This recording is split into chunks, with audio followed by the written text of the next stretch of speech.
Senator Lisa Blunt Rochester from the great state of Delaware. All right. Yeah. Okay, I guess it's good now. I'm the person that's excited about Delaware. Thank you so much, Leader Schumer, and thank you so much to Senator Cory Booker for caring about Delaware. Appreciate it. We're gathered here today on these steps to shine a bright light on what the Trump administration is trying to do in the dark.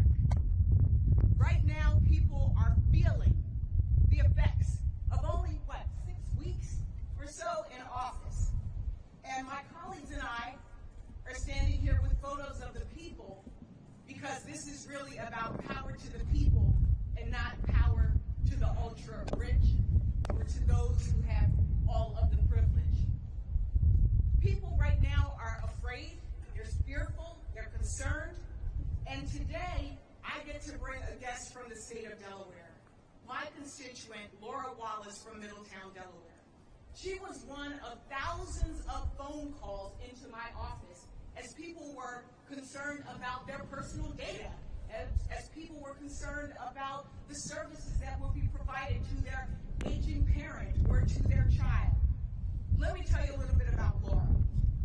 This is Laura. Laura is a wife, she is a mother, and she is an advocate for parents, caregivers, and children across this country. She began her career as a toddler teacher. Those were her words, a toddler teacher.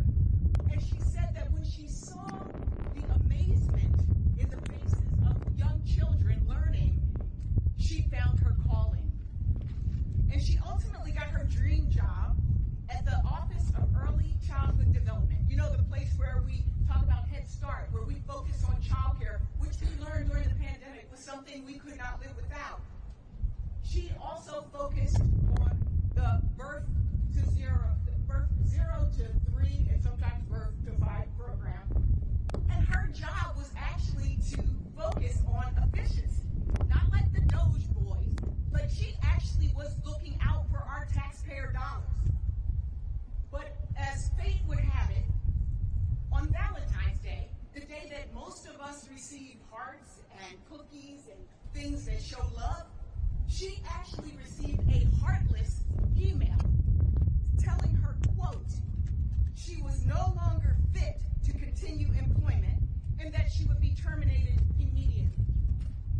This came just days after her supervisor gave her an exemplary report of her work.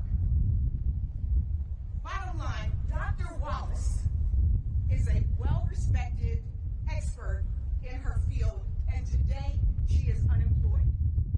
She is just one of the thousands of civil servants, of public servants that have been demonized and that have been, a chainsaw has been taken to them. I want to reiterate, Dr. Wallace's job was actually to save taxpayers money and make sure that our programs were run efficiently.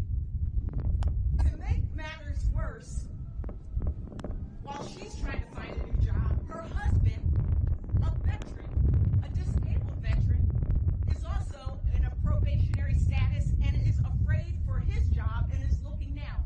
We know that 1/3 of our federal workforce are veterans, the people who fought and served this country. Veterans.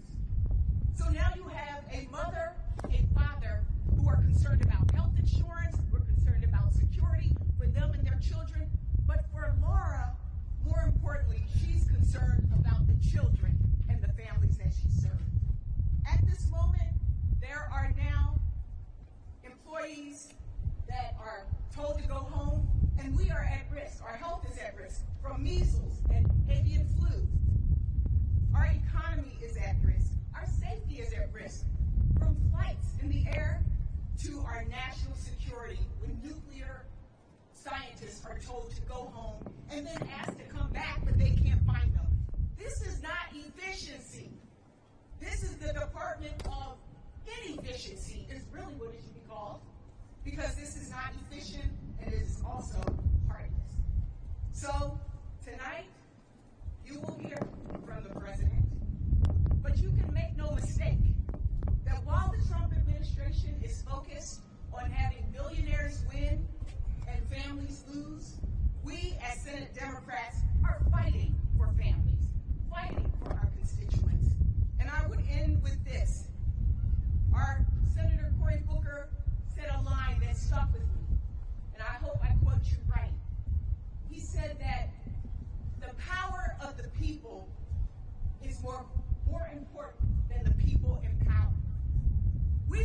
the Affordable Care Act because people stood up. The faces that you see behind us. And so in this moment, while we are here on these steps, we want you to know we're fighting for you. We want you to know that this is about the power of the people and that we will not go back. We will not turn back. We're going to continue to march forward.